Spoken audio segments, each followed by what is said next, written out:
We're here to have a conversation about accelerated settlement, T1, SSIs, and even we may get into a little bit of exception management, all areas that you are very well versed in.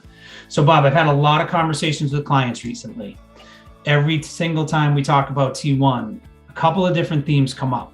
First is SSIs, second is the shortened time frame to manage exceptions on the back end of it.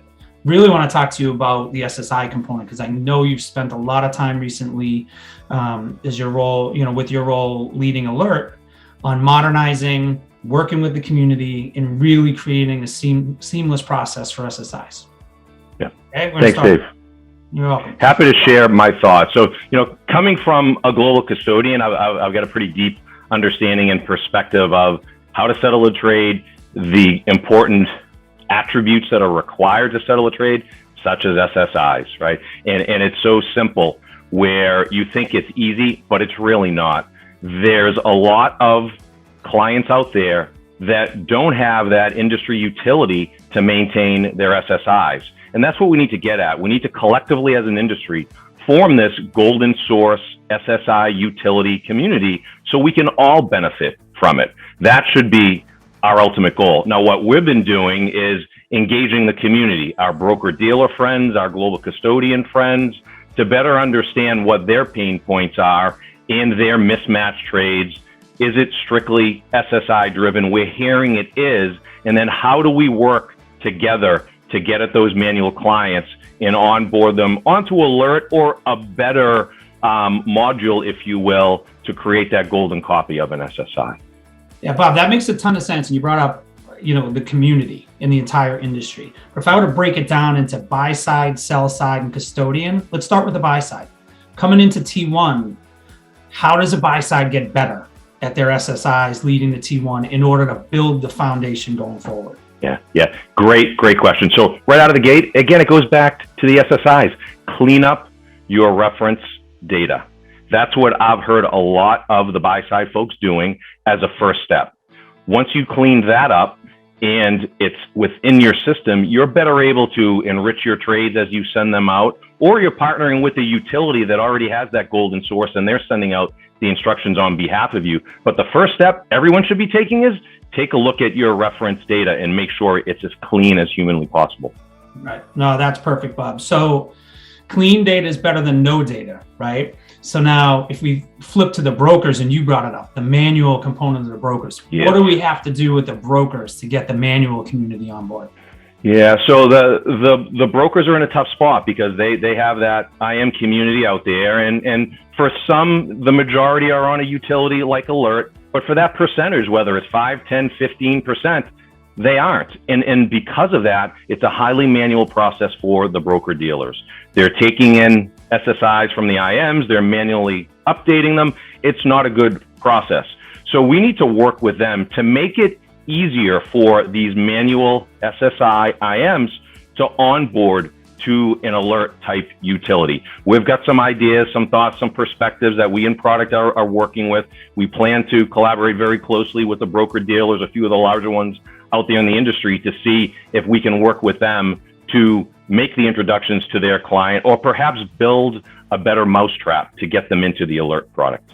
Right. That makes a ton of sense too. So my favorite part of this, and you shared a number with me earlier, that 41% of our current Alert instructions are managed by the custodians now. And, I've been here a little longer than you have. So that is an amazing number to me. How do we move that 40 to 50 to 80% where the custodians, which is really the golden source, right? Where the custodians are on behalf of everybody.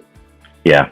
So high level Alert, we have 12.1 million SSIs today in the database.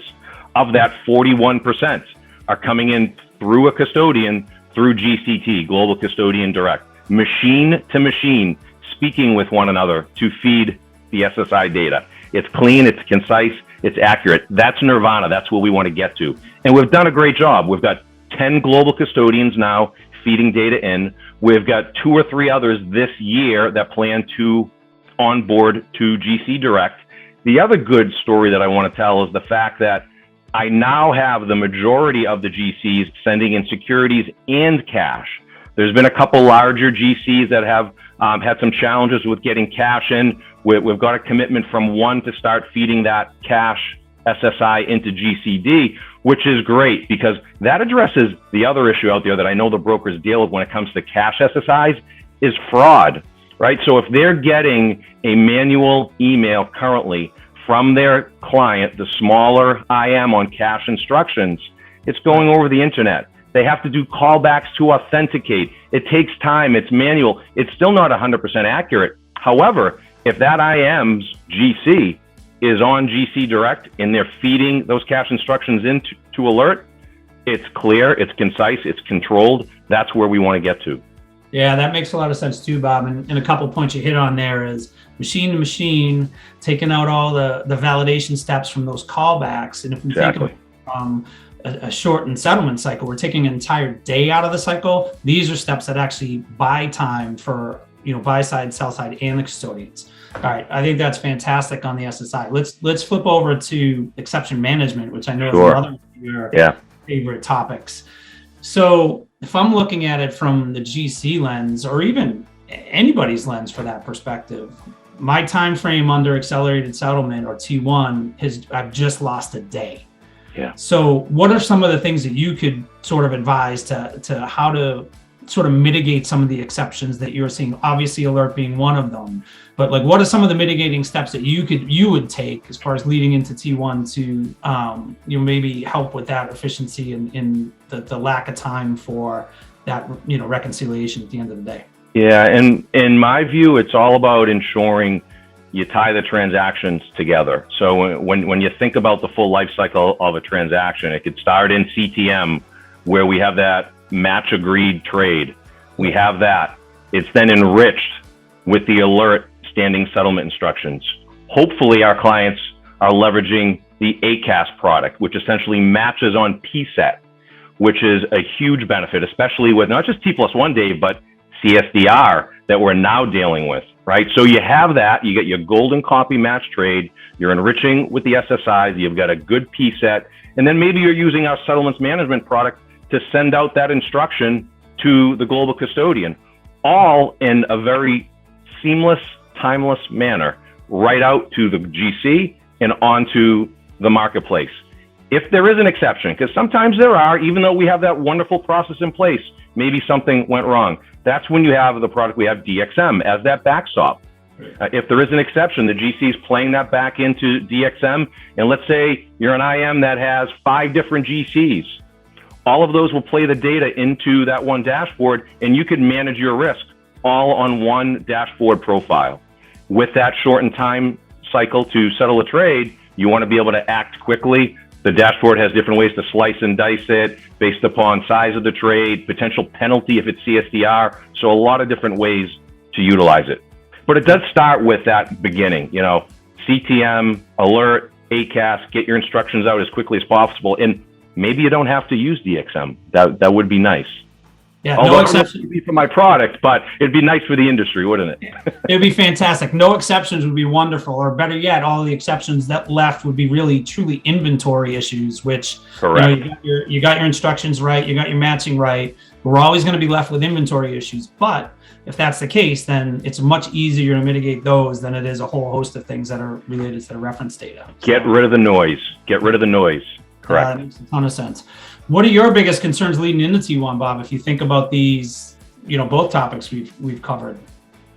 Yeah, it really is the SSI component, and it's kind of frustrating because it is so simple when you think about it on the surface. But I think we within DTCC need to find better ways to get those clients onto our alert product that makes it easy for them, right, and benefits the industry as a whole. So I am really, again, the things we talked about today, hyper-focused on the SSI piece, making sure instructions get out to the market as quickly as possible. And if there is an exception, you have good tools to be able to manage that. Right. Fantastic. So I've heard instructions, in tools, automation, get rid of the manual process. Everything else should be gravy. Piece of cake. Fantastic.